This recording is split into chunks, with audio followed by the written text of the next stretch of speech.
This video contains graphic descriptions of violence and disturbing content related to real-life events, which may not be suitable for all audiences. Viewer discretion is advised. Welcome back, everybody. For today's deep dive, we're going down a slightly morbid path, but I think it'd be a fascinating one. Okay. We're going to be exploring some unusual deaths, Right. which sound straight from the Final Destination movie. Oh, wow. So we're not just listing off, strange ways to die. Right. We're going to be looking for some common threads, some what ifs, and just kind of, thinking about what these stories tell us about the fragility of life. Interesting. As we go through these stories, I'd love for you all to think about which one you find the most unbelievable. Okay. The one that makes you say, wow, I never would have seen that coming. Yeah, these stories often highlight the hidden dangers in seemingly ordinary situations. Right. Yeah, it's a reminder that we're not always as in control as we think we are. Exactly. And to start off, we have a story that is both bizarre and a cautionary tale. It takes place in 1987 in Goiânia, Brazil, and it revolves around a radioactive scrapyard. It's a classic case of how a lack of awareness about dangerous materials can have devastating consequences. Yeah, imagine this. Two thieves break into an abandoned hospital, and they come across some equipment with a strange glowing substance inside. Okay. They steal it, not knowing what they've stumbled upon, and start showing it off to friends and family. The substance turned out to be cesium-137, a highly radioactive material. Oh, wow. It was handled, passed around, and even ingested by a 6-year-old girl. Oh, my gosh. And this wasn't just a glow-in-the-dark toy. Cesium-137 emits beta and gamma radiation, Right. which can damage cells and lead to radiation sickness, cancer, and even death. It's just heartbreaking. The scrapyard owner who bought the stolen goods also became a victim, and ultimately 4 people lost their lives due to radiation exposure. Yeah. This incident wasn't just a freak accident. It raises serious questions about the disposal of hazardous materials and the importance of public education Absolutely. about these dangers. Right. Makes you wonder how many potential radioactive scrapyard scenarios are out there right now just waiting to happen. It's a chilling thought. We often focus on visible threats, but sometimes the most dangerous things are the ones we can't see or smell. That's a really good point. Our next story takes us to Thailand in 1991 and focuses on a truly eerie twist of fate. Okay. It involves electrocution, but it's less about faulty wiring and more about an unsettling repetition that makes you question the role of chance. This one really makes you wonder, do we have less control over our actions than we think? Yeah, a woman was tragically electrocuted after slipping in mud and grabbing a live wire. Right. A terrible accident. Yeah. But what makes this story truly bizarre is that later that same day, her sister died in the exact same way while demonstrating the accident to neighbors. Wow. It's almost like a morbid case of monkey see, monkey do. But it goes deeper than that. Yeah. What is it about witnessing tragedy that can sometimes compel us to repeat the very actions that caused it? Are we trying to understand the danger by experiencing it ourselves? Or is there a deeper psychological force at play? That's a fascinating point, but do you think it's always about the power of habit? Could it also be a case of tunnel vision, Right. where the person is so focused on demonstrating the danger that they miss the obvious risks in their own actions? That's a good question. It's probably a combination of factors. Right. Our brains are wired to learn from experience, but sometimes our emotions and instincts can override our rational thinking. Let's shift gears to a story that adds a touch of the uncanny to our collection. Okay. This one involves Lisa Left Eye Lopes from the group TLC Okay. and has an eerie element of premonition. This is where we start to blur the lines between the explainable and the unexplainable. Yeah, in 2002, Lopes was involved in a car crash in Honduras that tragically killed a young boy. Oh. What makes this chilling is that the boy shared the same last name as Lopes, and she was profoundly affected by the accident. And in a documentary filmed before her own death, she expressed a feeling that a spirit was after her Wow. and had taken the boy by mistake because of their shared name. It's hard to shake off that detail whether you believe in premonitions or not. Yeah. It's a chilling example of how our minds try to make sense of tragedy. Right. It taps into that primal fear that some events are meant to be, and there's nothing we can do to stop them. And just 2 weeks after the first accident, Lopes died in a separate car crash. Wow. Makes you think. Do our thoughts and beliefs have a power to shape reality, or are we just grasping at straws when faced with the randomness of life and death? It's a question that philosophers have debated for centuries. Right. There's no easy answer. Right. But cases like this certainly make you wonder about the connection between our inner world and the outer world. Next, we have a story that's almost darkly comedic in its setup, Okay. but ultimately deeply tragic. Right. This one highlights how everyday objects can become unexpectedly dangerous. It also shows how quickly a situation can spiral out of control when we're in unfamiliar environments. It's 2017, and a woman named Elizabeth Isherwood is staying at a hotel in Wales. Right. In the middle of the night, she accidentally walks into the airing cupboard instead of her bathroom. Oh, no. And this is where it goes from bad to worse. The doorknob breaks off, trapping her inside. Now, Isherwood was resourceful. Okay. She decided to try to escape by digging through the wall with a pipe she found. Oh, wow. It seems like something out of a movie, doesn't it? You'd think she'd be hailed as a hero for her ingenuity. But sadly, in a cruel twist of irony, she ended up bursting a water pipe in the process. Oh. She got drenched. Hypothermia set in, and tragically, she was found dead in the cupboard a week later. Oh my gosh. It's a stark reminder that even when we try to be proactive and solve problems, unintended consequences can arise. Yeah. It makes you think twice about hotel airing cupboards, that's for sure. Yeah. It's a case that really sticks with you. It's a reminder that we're not always as in control as we think we are, and that even the most mundane environments can hold hidden dangers. Okay, I'm ready for a story that defies all logical expectations. Death by falling cow. Can't make this stuff up. This one is almost too absurd to believe, yet it happened. In 2013, in Brazil, a man named João Maria de Souza was sleeping peacefully in his bed when, out of nowhere, a cow crashed through the roof and landed right on him. Oh my goodness. It's hard to even picture how something like that could happen. Apparently the cow had wandered onto the roof of the house, which then collapsed under its weight. Oh my gosh.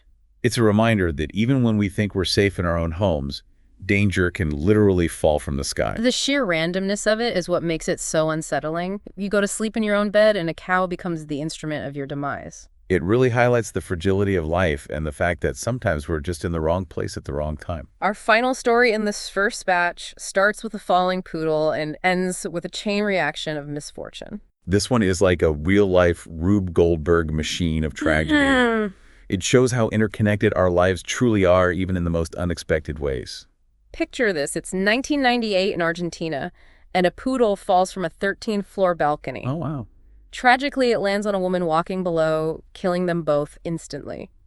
A horrible accident, but the story doesn't end there. Oh, no. A bystander who witnessed this got so distracted that she stepped into traffic and was hit by a bus, also resulting in a fatality. And if that wasn't enough, a third person who witnessed both of these deaths suffered a fatal heart attack right then and there. Wow. Talk about a case of wrong place, wrong time multiplied by 3. It's a shocking example of how a seemingly isolated event can trigger a cascade of unintended consequences. Right. It makes you think about all the little connections in our lives and how even the smallest actions can have ripple effects we never anticipate. We've covered some pretty intense stories in this first part of our deep dive. We have. Deaths by radiation electrocution, a broken doorknob, a falling cow, and a chain reaction sparked by a falling poodle. Yeah. It's enough to make you look over your shoulder, isn't it? It certainly makes you think twice about everyday risks we often take for granted. We'll be back with more of these bizarre deaths in just a moment. While you're waiting, I'd love for you to consider, which of these stories has stuck with you the most so far, and why? Welcome back to our deep dive into bizarre deaths. We've explored some truly unsettling scenarios, haven't we? It's amazing how these strange occurrences can make you contemplate the unexpected turns life can take. Ready to delve into more tales of the unexpected? Absolutely. This next one takes us way back in time, for the history buffs out there, to the world of Vikings. It involves a fearsome leader named Sigurd the Mighty, who met a rather ironic end. This story from around 892 AD is a reminder that even in victory, there can be hidden dangers lurking in the shadows. Sigurd the Mighty was known for his, shall we say, aggressive leadership style. He was conquering northern Scotland, and after a battle, he defeated a rival ruler named Mael Brigte, who had the interesting nickname of the Buck-Toothed. To celebrate his victory, Sigurd decided to do something rather gruesome. He cut off Mael Brigte's head and tied it to his saddle as a trophy. Ah, the Vikings not exactly known for their subtlety. But this rather barbaric act had unintended consequences for Sigurd. Exactly. As Sigurd rode home, one of Mael Brigte's protruding teeth scratched his leg. It probably seemed like a minor injury at the time, something easily overlooked in the heat of victory. But it turned out to be a fatal scratch. The The wound became infected, and believe it or not, Sigurd the Mighty, this fearsome Viking warrior, was brought down by an infected scratch from his slain enemy's tooth. It's almost poetic justice, isn't it? You'd think he would have met his end in another epic battle, not from a seemingly insignificant wound. It makes you wonder, was it just incredibly bad luck? Or was there a deeper meaning behind this bizarre turn of events? Perhaps a cautionary tale about the hubris of power and the unexpected ways karma can come back to bite you. That's an interesting perspective. It challenges the notion that strength and power are always enough to overcome obstacles. Sometimes the smallest things can have the most significant impact. Exactly. It's a reminder that we're all vulnerable, regardless of our status or strength. From ancient Viking conquests, let's jump to a more modern story that explores the thin line between dreams and reality. Yeah. This one is definitely unsettling. It's a story that forces you to consider the mysteries of the human mind and the things we might be capable of without even being aware of it. This case really dives into the dark depths of the subconscious. It happened in 1924 and involves a lawyer named Thornton Jones from England who woke up one morning to an absolutely horrifying discovery. He found his throat slit open. What makes this even stranger is that before succumbing to his injuries, Jones managed to write a note that read, "I dreamt that I had done it. I awoke to find it true." How is that even possible? It's a baffling statement. The inquest ruled it as suicide, but the circumstances are so unusual. Did Jones somehow manage to cut his own throat while sleepwalking or in a state of unconsciousness? It sounds like something out of a psychological thriller, doesn't it? Yeah. It makes you wonder if our dreams can somehow influence our actions in the real world. Could Jones's dream have manifested itself physically? It raises some fascinating questions about the power of the subconscious mind. What if our dreams aren't just random firings of neurons, but actually hold hidden meanings or even warnings? This case certainly suggests that there's more to dreams than we might realize. This next story serves as a cautionary tale for those who think they can defy the laws of physics. It highlights the importance of knowing your limits and the potential consequences of overconfidence. This one involves a lawyer named Gary Hoy in Toronto, who had a rather unique way of demonstrating the strength of windows in office buildings. He would throw himself against them. You're kidding? Talk about a risky way to make a point. Apparently, it was a bit of a party trick for him. He would launch himself at the glass to show how unbreakable it was. And for a while, it worked. But as we know, this story is in our deep dive for a reason. So what happened? Did the glass finally give way? Unfortunately, yes. In 1993, during one of these demonstrations, Hoy threw himself against a 24th floor window. While the glass itself was strong, the frame wasn't designed to withstand that kind of impact. Oh no. The window popped out of the frame, and Hoy fell to his death. It's a tragic reminder that even when we think we're in control, there are always factors we might not be considering. It's a stark lesson about the limits of human strength and the importance of respecting those limits. Even if you've done something successfully many times before, there's always the potential for things to go wrong. And that's where calculated risk versus blind faith comes into play. It makes you wonder if Hoy, in that split second before impact, ever questioned his actions. Right. Okay, the next story involves a fatal chain reaction at the 1977 South African Grand Prix. It's a fast-paced sequence of events that can be difficult to follow, but it highlights the inherent dangers in motorsports, not just for the drivers, but for everyone involved. It's also a testament to the bravery of first responders who put themselves in harm's way to help others, even in the face of immense danger.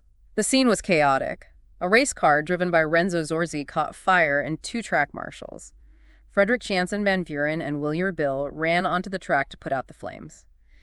It was a heroic act, but it unfolded in a split second, and at the same time, two other race cars driven by Hans-Joachim Stuck and Tom Price were approaching at incredibly high speeds. Stuck managed to swerve out of the way narrowly, avoiding a collision with the marshals. Yeah. But Price didn't see them in time, and his car hit Van Buren at over 180 miles per hour. It's hard to even fathom that speed. I can't imagine what was going through Price's mind in those final moments. It was a tragic collision. Van Buren was killed instantly. But the tragedy didn't end there. Oh no, what happened? The fire extinguisher that Van Buren was carrying flew into the air and struck Price in the head, killing him as well.